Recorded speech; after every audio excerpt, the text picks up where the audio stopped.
Of Friendship by Francis Bacon. Summary, analysis, and important quotations.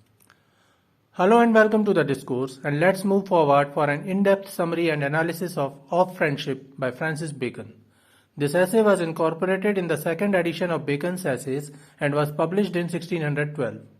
Bacon's friend Toby Mathew asked him to write on friendship, and Bacon obliged by offering his insights about intimacy between friends, which is subjected to both prosperity and adversity, without succumbing to the clouds of doubt and jealousy. Bacon begins his essay by mentioning an anthropological thought of Aristotle on companionship.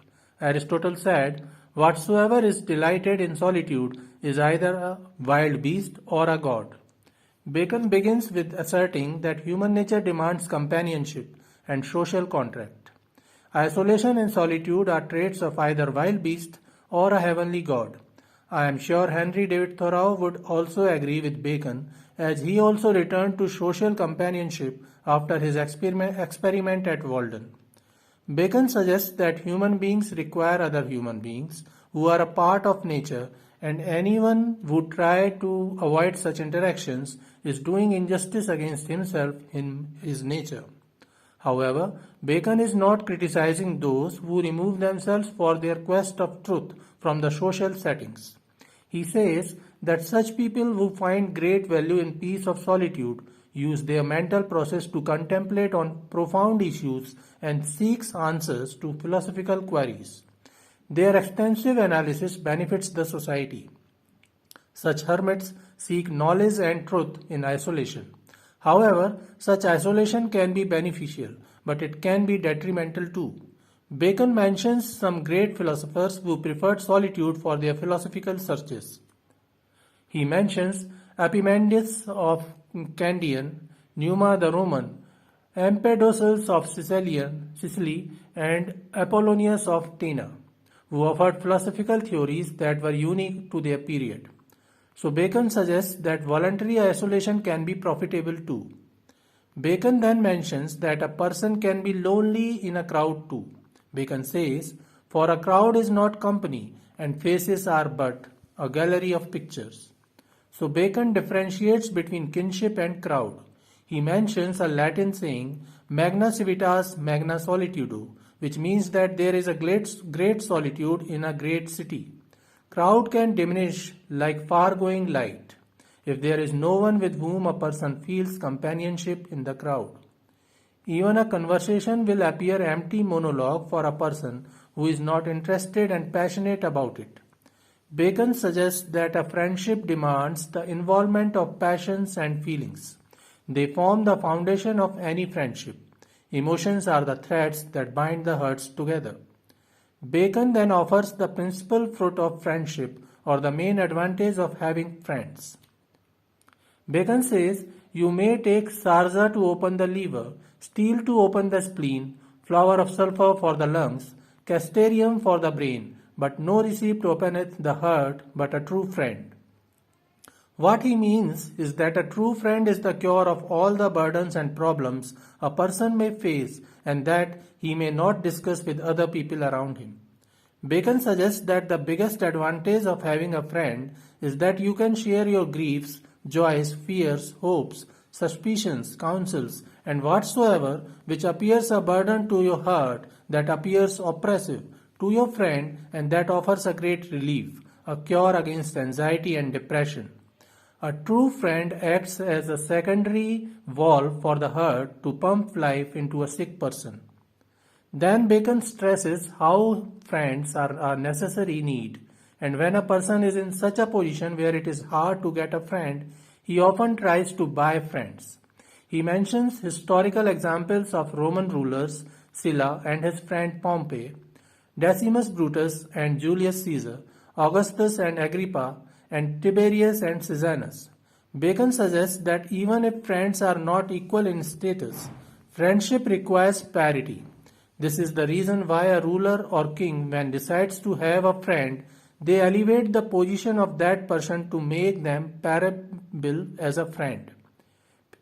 We can also mention the example of friendship of Duryodhana and Karna from epic Mahabharata.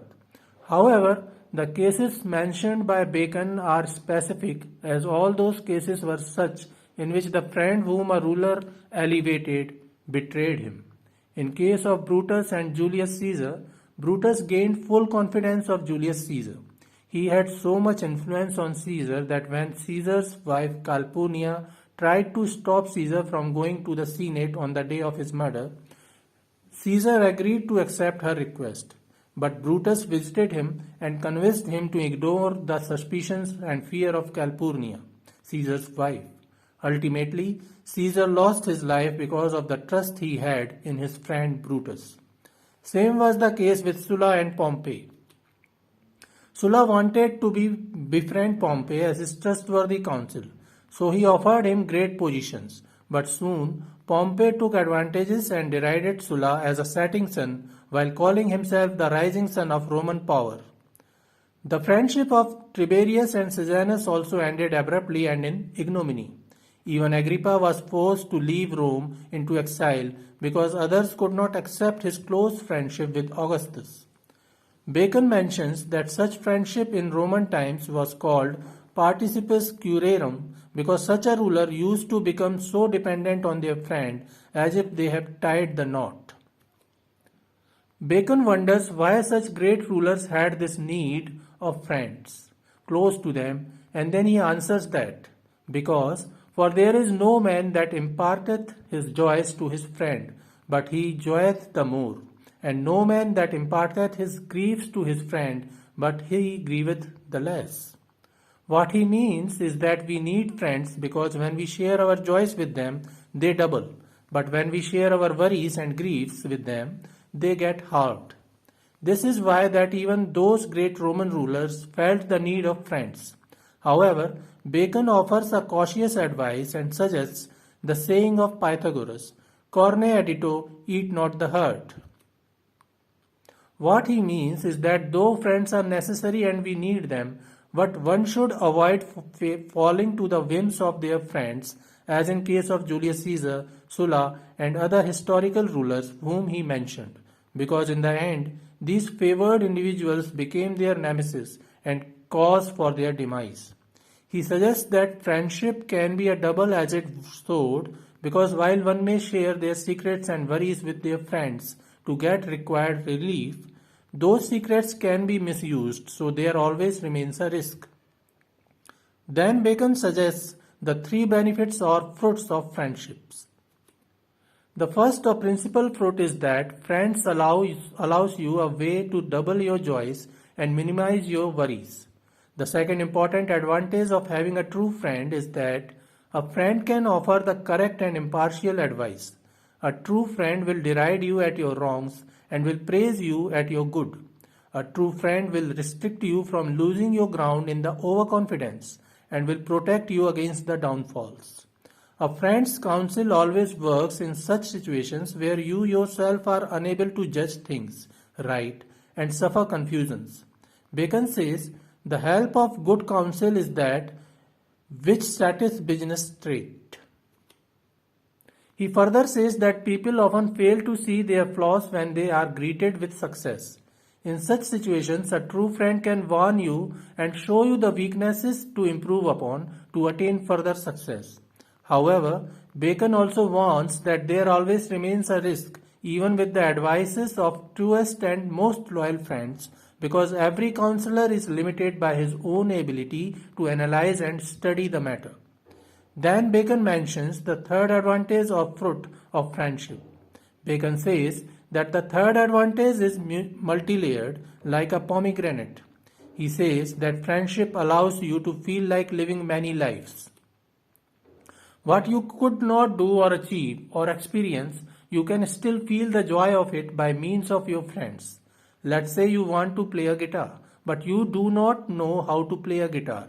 Even then, you can have the fun and excitement of mastering the guitar and its music if your friend can play the guitar. So Bacon mentions an old saying and states, "A friend is another himself, for that a friend is far more than himself." There are many things a man may fail to accomplish by himself, but he can experience the feel of those accomplishments by enjoying and celebrating the success of their friends. Also, death is inevitable, and your friends can still make your dreams come true even after you. In the end, Bacon states, where a man cannot fitly play his own part, if he have not a friend, he may quit the stage. Bacon here compares world as a stage and life as a drama in which we all play our parts. Many times we have to play many parts, but we cannot do so. Yet we can accomplish our whole act properly if we have friends. In absence of friends, it will become impossible because friends are those with whom we not only share our joys and griefs, but our responsibilities too. Important quotations from On Friendship.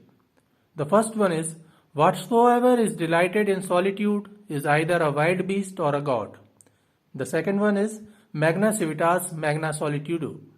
The third one is, for there is no man that imparteth his joys to his friend, but he joyeth the more, and no man that imparteth his griefs to his friend, but he grieveth the less. The fourth quote is, Corne edito, eat not the herd.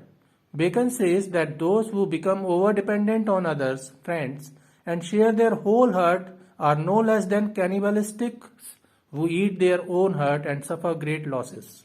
He says this while mentioning Sulla, Julius Caesar, and Sejanus, who suffered due to their friendships. The fifth quote is, the helps of good counsel is that which setteth business straight. Sixth quote is, where a man cannot fitly play his own part, if he not have a friend, he may quit the stage. So these are the 5 major quotations of Bacon from the essay On Friendship. Students preparing for UGC NET English and GATE English Literature and TGT PGT English exams should keep these quotes in mind and remember that these are from Francis Bacon's essay On Friendship. We will come again with another important essay by Bacon. Please stay in touch, and if you haven't subscribed yet, please subscribe to the Discourse. Thanks and regards.